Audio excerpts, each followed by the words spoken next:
Oi, pessoal. Aqui quem fala é a Gabriela, professora de Geografia. Essa aula é a segunda parte da aula de Cartografia, a continuação do vídeo anterior. Continuando a matéria do vídeo passado, uma parte muito importante da cartografia para o vestibular são as projeções cartográficas. As projeções, elas são métodos diferentes de representar a superfície esférica da Terra em um plano, ou seja, pega a circunferência da Terra e coloca num plano, numa reta.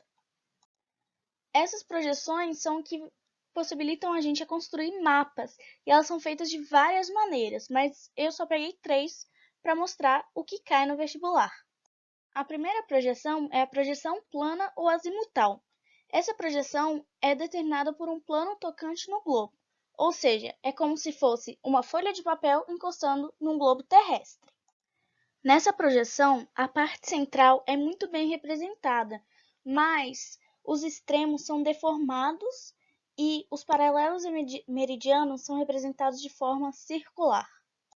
Essa imagem exemplifica a projeção plana ou azimutal. Ela mostra o Polo Sul bem detalhado, enquanto as partes mais distantes do centro estão deformadas. A segunda projeção é a projeção cônica. Ela é feita, como o nome diz, a partir de um cone como base em volta do globo. E nessa projeção, os meridianos, eles convergem para os polos e eles são retos, mas os paralelos não são retos, eles formam arcos concêntricos, ou seja, arcos com o mesmo centro. E nessa projeção também tem deformação. Essas deformações são maiores nas áreas mais afastadas do ponto base, ou seja, do ponto onde o cone encosta de fato no globo. Essa imagem representa a projeção cônica e dá para ver os arcos concêntricos, que são os paralelos, e as linhas retas, que são os meridianos. A terceira projeção é a projeção cilíndrica. Essa projeção talvez seja a mais comum que a gente vê porque ela é a projeção representada no mapa mundi. Ela é feita a partir de um cilindro em volta do globo e ela serve para representar tanto áreas muito grandes quanto áreas muito pequenas. Mas dependendo do autor, ela pode apresentar variação de área ou de forma dos continentes. Além disso, essa é a projeção que possibilita o sistema de coordenadas geográficas. Essa imagem representa a projeção cilíndrica e dá para a gente ver a deformação nela pelo distanciamento dos paralelos.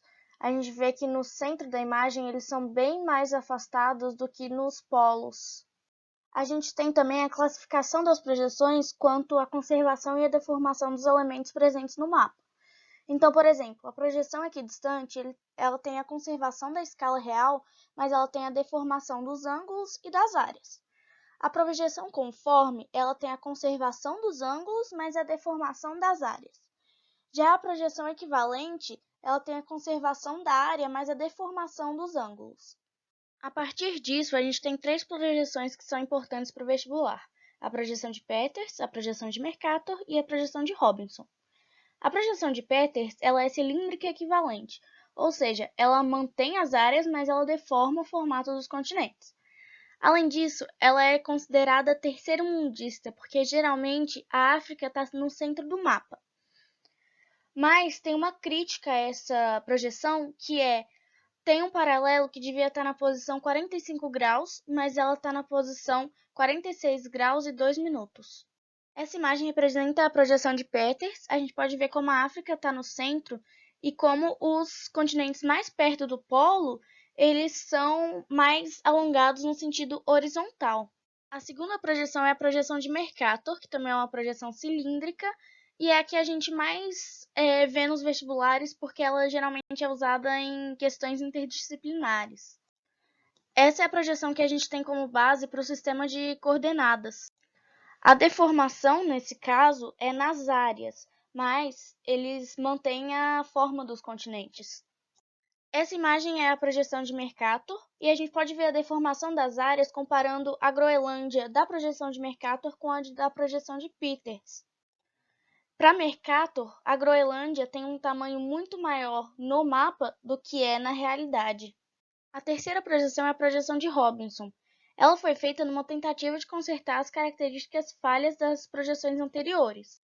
Por isso, ela é baseada no sistema de coordenadas e não em formulações matemáticas. Nessa projeção, os paralelos são retos, mas os meridianos são curvos, então tem uma característica da esfericidade da Terra. Essa imagem é a projeção de Robinson. A gente pode ver nela os paralelos como linhas retas e os meridianos curvos. Saindo um pouco das projeções, é importante a gente falar das anamorfoses.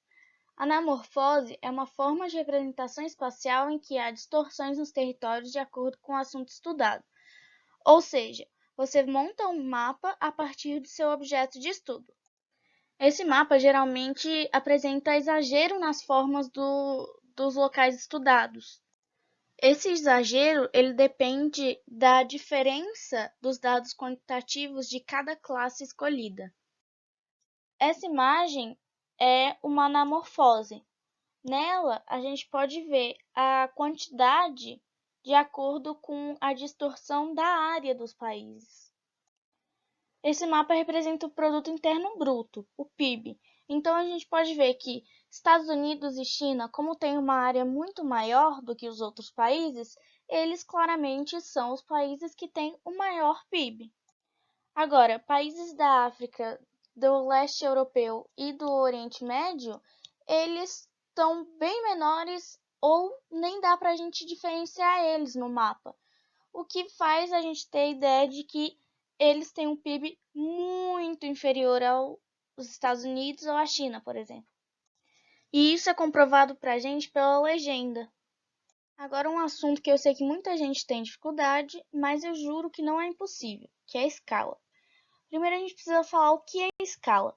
Escala é o meio de fazer a relação da área real com a representação, que significa que cada centímetro ou milímetro em um mapa tem uma equivalência em metros ou quilômetros na vida real.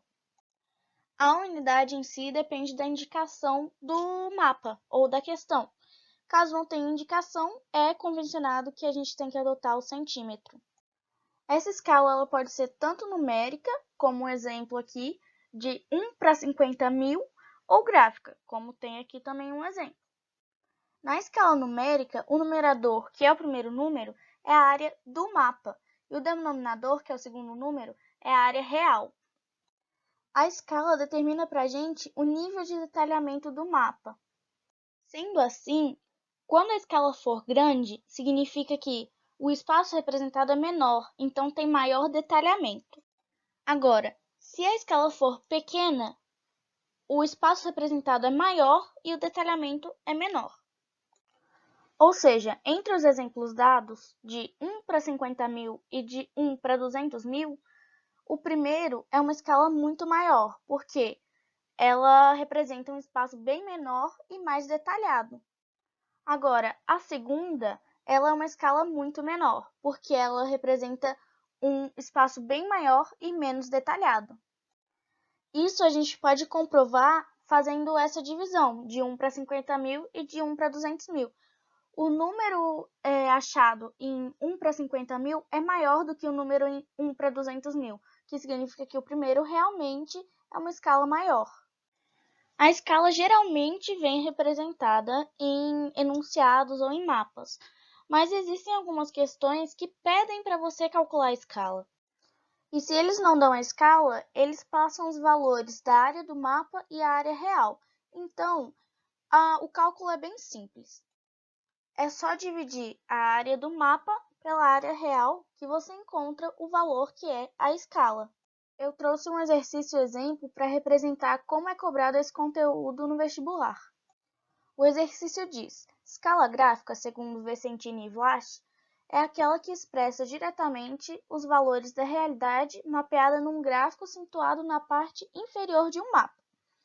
Nesse sentido, considerando que a escala de um mapa está representada como 1 para 25.000 centímetros e que duas cidades, A e B, nesse mapa, estão distantes entre si 5 centímetros, a distância real entre essas cidades é D. Eles deram para a gente a escala de 1 para 25.000, que significa que cada centímetro no mapa equivale a 25.000 centímetros na realidade. Só que eles querem saber 5 centímetros, que é a distância entre a cidade A e B.